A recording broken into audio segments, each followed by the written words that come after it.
बिस्मिल्लाहिर्रहमानिर्रहीम, अस्सलाम वालेकुम। सुप्रीम कोर्ट का फैसला आया, भरपूर ट्रांसमिशंस हुई और अजीब बात यह है कि सुप्रीम कोर्ट का फैसला बड़ा वाज़ेह था, लेकिन हर कोई इस पर अपनी तशरीह करने लग गया। मगर मसला यह है कि सुप्रीम कोर्ट का असल में फैसला इतना वाज़ेह है कि अब हुकूमत जितना मर्जी भाग ले नहीं भाग सकेगी। और इसी वजह से इलेक्शन कमीशन ने भी अब इजलास बुलाने शुरू कर दिए हैं, खतूत लिखना शुरू कर दिए हैं। लेकिन जो ही सुप्रीम कोर्ट का फैसला आता है तो सबकी नज़रें तो इसी तरफ थी कि सुप्रीम कोर्ट ने कह दिया है कि 90 दिन के अंदर अब हर सूरत इलेक्शंस होने हैं और इससे कोई भाग नहीं सकता। और फिर बता भी दिया किसका क्या काम है, क्योंकि इससे पहले हम आपको बता चुके हैं मुख्तलिफ वीडियोज़ में कि सुप्रीम कोर्ट ने यह देखना है, और उनके अपने रिमार्क से ये बात पता चली कि इख्तियार किसके पास है तारीख देने का। इलेक्शन 90 दिन से आगे नहीं जा सकते, यह देखना है कि इख्तियार किसके पास है, सदर के पास, गवर्नर के पास या इलेक्शन कमीशन के पास। अब सुप्रीम कोर्ट ने अपने फैसले में यह सब कुछ वाज़ेह कर दिया है, मगर इसके बावजूद हुकूमत भाग रही है। नई नई बातें हुकूमत की तरफ से की जा रही हैं। वज़ीर कानून आज़म नज़ीर तारड़ साहब ने एक कमाल ही बात कर दी है, वो तो कहीं और ही निकल पड़े हैं। अब आप देखिए राना सनाउल्लाह साहब भी आ गए, वो कोई और बात कर रहे हैं। असल बात यह है कि हुकूमत किसी भी सूरत में इलेक्शंस नहीं चाहती, क्योंकि उनको पता है कि अगर खैबर पख्तूनख्वा और पंजाब में इलेक्शंस हो गए तो उनको अपनी हार यकीनी नजर आ रही है। और यहां पर हार का मतलब है, 2 सूबों में हार का मतलब है कि फिर आगे इलेक्शन जो कौमी असम्बली के होंगे, जब भी होंगे, उनमें भी हार, और फिर वो भी ज्यादा डिले नहीं हो सकेंगे। इसलिए वो इलेक्शन से अब हर सूरत भाग रहे हैं, लेकिन इसमें वो कामयाब नहीं हो सकेंगे। एक तरफ तो उन पर ये इतना बड़ा फैसला, इतना वाज़ेह फैसला, ये बिजली बनकर गिरा है, ये सदमा था उनके लिए। लेकिन 2 और बड़ी खबरें हैं जो उतनी ज्यादा कवरेज नहीं पा रही। उसकी वजह यह है कि यही इतनी बड़ी खबर है, लेकिन ये 2 खबरें भी बता रही हैं कि हुकूमत का क्या बनने वाला है। और इमरान खान साहब को ये दोनों बड़ी खुशखबरियां मिली हैं, क्योंकि ये उन्हीं की ख्वाहिश थी जिन पर ये 2 फैसले हमें नजर आ रहे हैं। उन्हीं के लोग ये अदालत में ये केस लेकर गए थे। एक चीज तो यह है कि असद उमर समेत 3 लोग ऐसे हैं कि जिनके इस्तीफे मंजूर किए गए थे। अब इलेक्शन कमीशन ने उनके इस्तीफे मंजूर करने का नोटिफिकेशन, जो आप जानते हैं कि ऐसे चुटकी में मंजूर कर लिया था कि जनाब कौमी असम्बली के स्पीकर ने कह दिया है, तो उसके बाद अब हम भी मंजूर कर रहे हैं और फौरी तौर पर जनाब यहाँ पर इलेक्शन होंगे, ये सब कुछ होगा। इस्लामाबाद हाई कोर्ट में ये लोग गए और chief justice Islamabad high court ने ये नोटिफिकेशन मुअत्तल कर दी हैं।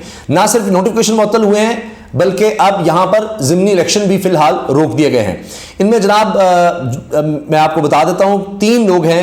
पीटीआई के रहनुमा असद उमर, अली नवाज अवान और राजा खुर्रम नवाज, इनके इस्तीफों की मंजूरी का नोटिफिकेशन मुअत्तल कर दिया गया है। तो एक लिहाज से अब ये रिलीफ मिला है इन अरकान को। तहरीक इंसाफ की पहले ही ये कोशिश है कि इनका अब अपोजिशन लीडर बनाया जाए। पहले आपने देखा कि हाई कोर्ट से भी इस तरह का ऑर्डर आ चुका है। सुप्रीम कोर्ट जो इलेक्शन कमीशन ने जो नोटिफिकेशन जारी किए थे इस्तीफे की मंजूरी के, उस हवाले से तो अब कम से कम 30-40 लोग तो हमें नजर आ रहे हैं कि जो फौरी तौर पर तहरीक इंसाफ के जो जेन्युइन लोग हैं, लोटे नहीं हैं, वो जा सकते हैं। और अब शाह महमूद कुरैशी साहब के हवाले से दरखास्त भी चली गई है, स्पीकर को लिख कर भी दे दिया गया है कि उनको अपोजिशन लीडर बनाया जाए। तो तहरीक इंसाफ का मकसद ये है कि राजा रियाज साहब, जिनके बारे में फवाद चौधरी ने दिलचस्प बात की कि जी हम इसलिए आए हैं कि कौमी असम्बली के स्पीकर राजा प्रदेश से कहें कि हलाल का जो अपोजिशन लीडर है वो बनाया जाए, तो ये बड़ा जुमला भी बड़ा वायरल हुआ। तो खैर अब ये कोशिश है, तो उसमें एक और पेशरफ्त है कि ये इस्लामाबाद के ये 3 लोग हैं और इसलिए इस्लामाबाद हाई कोर्ट गए थे और चीफ जस्टिस आमिर फारूक की अदालत में ये केस चला। और इनमें जनाब असद उमर, राजा खुर्रम शहजाद और अली नवाज, इनकी जानिब से बैरिस्टर अली जफ़र और बैरिस्टर अली गौहर अदालत में पेश हुए। तो लिहाजा बैरिस्टर अली जफ़र साहब को एक और जीत मिली है, एक और कामयाबी मिली है, जिस हमने सुप्रीम कोर्ट में देखा। तो यहाँ भी अब ये तीनों जो मेंबरान असम्बली थे, इनके इस्तीफ़ों के बारे में इलेक्शन कमीशन का नोटिफिकेशन मुअत्तल कर दिया है। और अब कौमी असम्बली के अरकान से मुतालिक लाहौर हाई कोर्ट में 2 दरखास्तें भी अभी ज़ेर समाअत हैं, वो मामला अलग से चल रहा है। अच्छा, इसके साथ साथ एक और जो बड़ा केस है जो पता दे रहा है कि आने वाले दिन हुकूमत के लिए, शहबाज शरीफ के लिए कितने मुश्किल होने जा रहे हैं, वो ये है कि सुप्रीम कोर्ट ने ही वज़ीर आज़म को गिलगित बल्तिस्तान में जजेस की तैनाती से रोक दिया है। अब आप देखें, जितनी मर्जी चीखें मार ली जाएं, जितना मर्जी शोर मचाया जाए, आज मैं देख रहा था ट्विटर पे टॉप ट्रेंड भी था, रोएं, चीखें, पिटें, वो हमारी जनाब वज़ीर इत्तलात मरियम औरंगज़ेब साहिबा के मशहूर ज़माना जुमले हैं, तो उसमें ट्रेंड में सारे इस वक्त तहरीक इंसाफ के लोग एक्टिव हुए हैं और वो बता रहे हैं कि जनाब देखें सुप्रीम कोर्ट ने क्या फ़ैसला दे दिया है। अब इसी जैसा एक और फैसला है, और सुप्रीम कोर्ट ने गिलगित बल्तिस्तान में जजेस की तैनाती के खिलाफ वज़ीर आला की दरखास्त पर समाअत के दौरान केस के फैसले तक तैनातियों पर हुक्म इम्तना जारी करते हुए वज़ीर आज़म को तकरीरों से रोक दिया है। यानी अब शहबाज शरीफ साहब के हाथ बंद गए हैं और वो गिलगित बल्तिस्तान में कोई जज नहीं तैनात कर सकते। आप जानते हैं कि किस तरह के जजेस तैनात करने चाहते हैं, किस तरह के जजेस को लगाना चाहते हैं, वो कोई ढकी छुपी बात है नहीं। अब जस्टिस एजाजुल एहसन उनकी सरबराही में सुप्रीम कोर्ट के 2 रुकनी बेंच ने गिलगित बल्तिस्तान में जजेस की तैनाती के खिलाफ वज़ीर आला गिलगित बल्तिस्तान की दरखास्त पर समाअत की।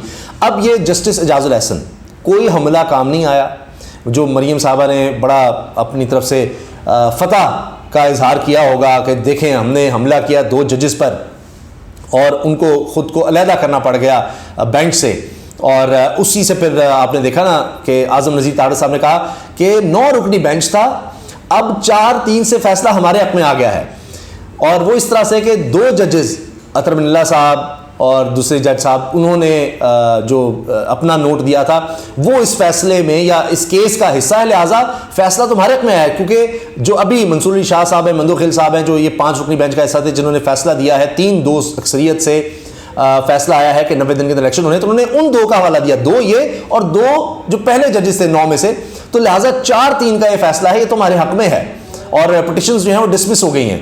ये एक अजीब नई मंतक थी, जबकि फैसले में लिखा हुआ है पहला जुमला दूसरा या तीसरा लफ्ज़ है कि ये 3-2 से ये फैसला आ रहा है और उसमें वाज़े कर दिया गया है चीफ जस्टिस ऑफ पाकिस्तान की तरफ से, और जजेस के जो साइन की जगह है वहाँ भी 5 जजेस हैं। तो ये सब ऐसी बातें हो रही हैं। तो खैर उसमें जस्टिस एजाजुल एहसन थे और जस्टिस मुज़ाहिर अकबर अली नकवी साहब थे जिन्होंने खुद को अलग किया था 9 रुकनी बेंच से, वो अलग हुए और 2 जजेस मजीद कम हुए, तो लिहाजा फिर ये 5 रुकनी बेंच था जो ये केस सुन रहा था, उनमें जस्टिस एजाजुल एहसन भी थे, उन्होंने खुद को अलग किया था। अब उनके पास उनकी सरबराही में आप कहाँ से भागेंगे, तो किस केस में जाकर कहेंगे जी ये केस ना सुने, ये केस ना सुने। फिर मरीम साहब तो कह चुके हैं जस्टिस एजाजुल एहसन जो है वो खुद को चीफ जस्टिस देखना चाहते हैं, भाई सीनियरिटी में जब उनकी बारी आएगी वो बनेंगे, तो अभी इनकी चीखें निकल रही हैं। तो जस्टिस एजाजुल एहसन साहब की सरबराही में ये बेंच था जिसने अब रोक दिया है, और इसमें दूसरे जो जज हैं जस्टिस मुज़ाहिर अली अकबर नकवी जिन्होंने खुद को अलग किया था, और उसमें बड़ा नून लीग ने कहा देखा जी हमारी धमकियां काम कर रही हैं PDM की के